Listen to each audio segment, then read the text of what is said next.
Hey guys, how's it going? It's Danconia here. Welcome back to the Overwatch League Roundup 2020. So, the start of the third season of the Overwatch League is within touching distance. It starts this weekend, and we have now looked at the YouTube deal, we've looked at all the teams. Now it's time to take a look at what we might see in terms of the meta going in to the Overwatch League at the start of this season. Now obviously there's a very big elephant in the room with the meta at the moment, and that is the fact that hero pools are coming. Hero pools, if you didn't know, is where specifically in the Overwatch League, 1 tank, 1 support and 2 DPS heroes will be banned in a week in an effort to keep the games fresh and stuff like that, instead of getting stuck in a meta like we did Sigma Orisa, like we did Goats. And I think that's a really cool thing, especially for viewership, because it keeps the league fresh, which is a big problem it suffered from last year. So I think this is really good for the league, but it means that we will never be in a stable meta, right? There will never be a comp where you can just pick that, because from one week to the next there'll be different comps for it'll be based on hero pick rate, right? So if May is, say, picked a massive amount in 1 week, then the next week she will be banned because she's had a really high pick rate. The same for any hero, right? So it's going to be very fluid, but that doesn't come in until March the 7th. So we've got a bit of time, obviously with it starting this weekend, February the 7th, we've got a month where we won't have hero pools. So that's going to mean there is going to be a stable meta for that first month, and it probably will be the only stable meta throughout this entire season, apart from when we hit things like the playoffs, which won't be subject to the hero pool rules. The question is, what might we see in this first month in terms of meta while we wait for hero pools to come around? Well, obviously, you will have heard of the big buff and nerf patches that have been coming along in the past few weeks. Blizzard and the devs have been actually really good at basically pumping us full of these buffs and nerfs to try and move things along a lot more. And the devs have also said that they are going to proactively balance the game much quicker and much sharper, and they will have much more impact in terms of moving us out of metas, which I think is pretty cool as well. Which, you know, begs the questions of whether we really need hero pools in the first place, but that's another debate altogether. But the buffs and nerfs that have been on that have gone to live servers now, that were on the PTR, have had a massive impact on what we were thinking was going to be the meta going into the Overwatch League. So, if you remember at the end of last season, we were heavily in a meta which featured double barriers. It was Orisa Sigma. It's a meta we had seen pretty much since Sigma had been introduced. Orisa was a sleeper kind of hero up until the end of Goats, where she just surged in popularity because those buffs had gone under the radar since her release, and then just basically propelled her into the meta and we couldn't get rid of her. But now we kind of have got rid of her. So there have been heavy nerfs to Sigma and Orisa in the past couple of patches, and it really has kind of shaken things up. Now obviously we don't know exactly what the pros are playing. We only get rumours because I'm not privy to scrims and stuff like that. There are very few people who are. Basically, the Overwatch League talent, I believe, have access to scrims, and then coaches and players. That's it. And we don't really know much more. But we do kind of get an idea, especially from contenders teams, because they are much more free than Overwatch League teams are to talk about the meta. But there are some Overwatch League players that have hinted to what might be coming just down the pipe. So, the tank meta is kind of where everything starts off, right?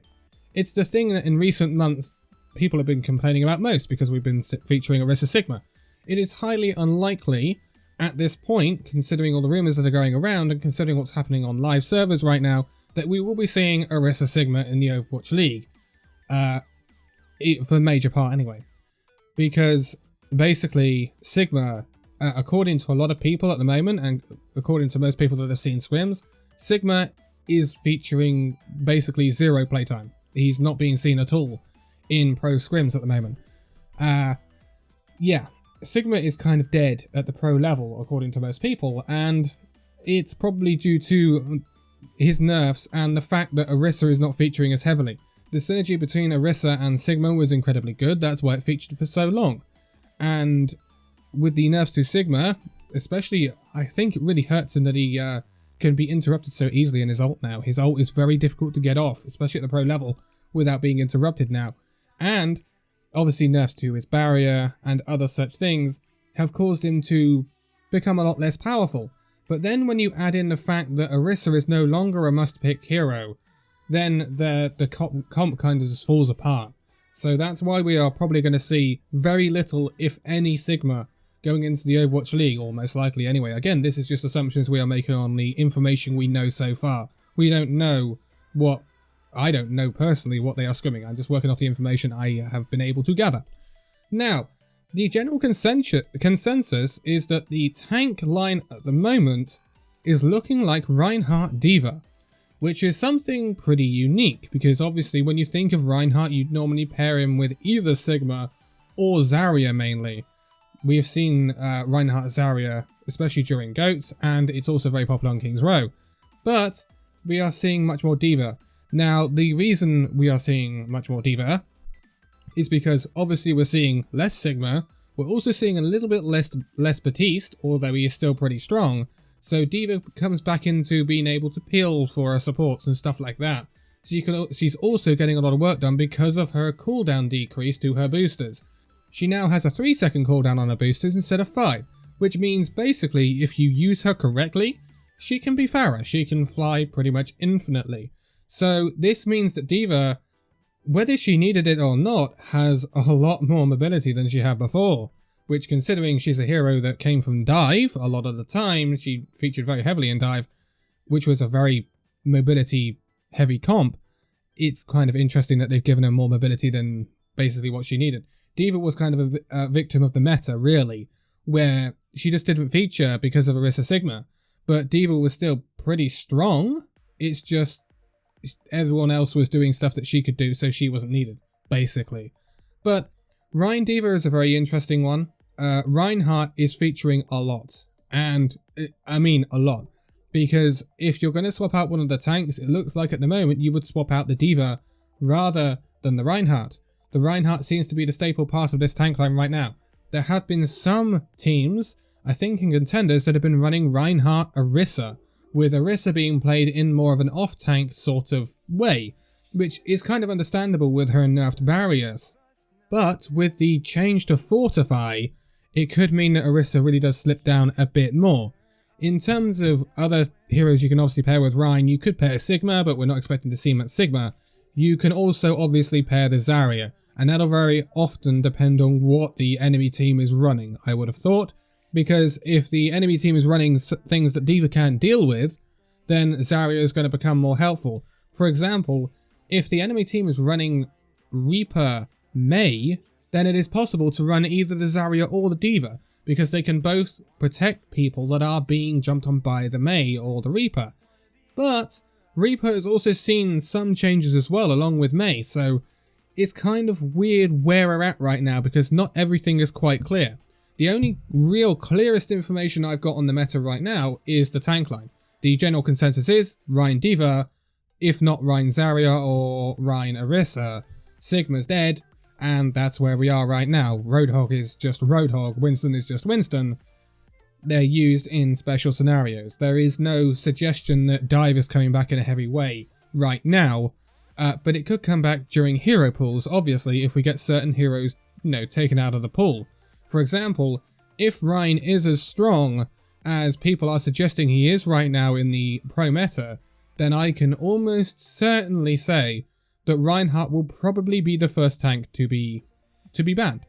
So it'll be interesting to see where that leads us, whether that leads us back into Orisa for a week or so, or whether that leads us into Dive. It'll be very interesting to see where we go with that. But obviously, it's not all about the tanks. We have other heroes and other categories to talk about. So let's talk about the supports. The supports is a very interesting one because it's actually very varied at the moment compared to what it was a couple of weeks ago. So, since the introduction of the Orisa Sigma meta, we have seen a lot of Batiste. Mainly because he got some buffs to his damage output and his healing output, which made him incredibly strong. He has been a must pick in the support line for quite a while now, but that might be changing slightly, although he remains still a very strong pick. Nerfs to his immortality field, as well as an increase in his ultimate cost amplification matrix by 20%, has meant that he is not as essential as he was before. Now, what does this mean in terms of who would take his place? Well, the general consensus is that Moira would be the #1 replacement for Batiste right now, simply because of the high healing output. There is only one hero in the game right now that can output more healing a second than Batiste can, and that is Moira, since Batiste got his healing nerf one patch ago. So this is very interesting. It will depend on what comp the team is running. If you're running something that is pretty deathball-y, like Goats used to be, which Rhine Orisa could be, then you are more likely to run the Moira instead of the Batiste. Although I would assume that most normal comps running Rhine Diva are probably going to run the Batiste, not the Moira. So the question is, who are you going to run alongside the Batiste or the Moira in that more off-support role? Well, this can be actually quite varied depending on your use case. So if you're going to run a Pharah in the DPS slot, you're probably going to run a Mercy alongside that DPS. If you are going to run the Moira, you are probably more likely to run something like a Lucio, simply because you're more likely to be running a more deathball-y comp, as I said just now, and Lucio fits in so well with his speed boost into those sorts of comps. But if you're playing more slow, if you're playing more of the Batiste style, where you're not deathballing into the opposition team, you're more trying to get the picks or trying to break them down with more spam or something, you're less likely to play that Lucio. I think you're more likely to play the Zenyatta or something like that, which obviously offers you more damage output and more pick potential. And unfortunately, Moira doesn't offer that pick potential, so Batiste features much more here, and Lucio finds it much harder to get picks as well. He is much more reliant on his mobility than he is on getting picks. Zenyatta changes that around completely, obviously losing that mobility, playing much slower, but an increase in damage output, and obviously that ability to get picks. So that's kind of where the supports are right now. It's actually a pretty varied field, although Batiste and Moira still remain probably the two most strongest healers in the game right now. Sorry to you Mercy players. But now we come to the contentious issue of the DPS, and this is where we find things have not changed all that much. We have seen nerfs to Doomfist, Hanzo, Mei and Reaper in recent patches, as well as a buff to McCree, although the entire McCree buff and the PTR did not go through, although the general consensus was that the PTR buff to McCree was not going to make much difference to him in the pro meta anyway, so it's just difficult to do stuff with McCree right now. But the general consensus again in terms of DPS is that Mei Reaper is still very strong, especially Mei. Now this is kind of a shame, I prefer to see people popping off. But one interesting thing is, obviously Hanzo had a nerf to his projectile speed for his arrows. So this actually reverts Hanzo to more of the projectile DPS he used to be before his rework. This means that it's much easier, especially at the pro level, to get picks with Widowmaker. And apparently there is an uptake in Widowmaker play. The general consensus right now is that the 3 DPS heroes that are seeing the highest playtime right now in the scrims are Mei, Reaper, followed by Widowmaker, rather than the Hanzo, which is what we saw nearer the end of last season and during, the World Cup and stuff like that. So that's rather interesting.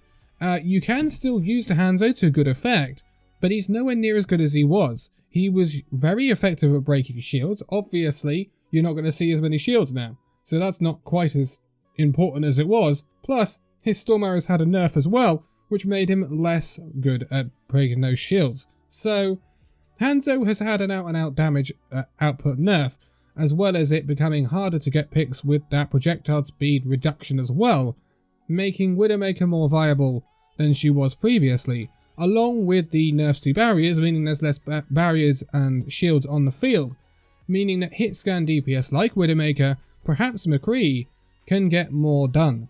Now this is obviously really good news for the people we used to see popping off on Widowmaker in the inaugural season, the people like Birdwing, now of the LA Gladiators, and Carpe, at the Philadelphia Fusion, Fletter, now of the Shanghai Dragons. This could offer them a way back in terms of the meta, allowing them a bit more freedom than it did last year.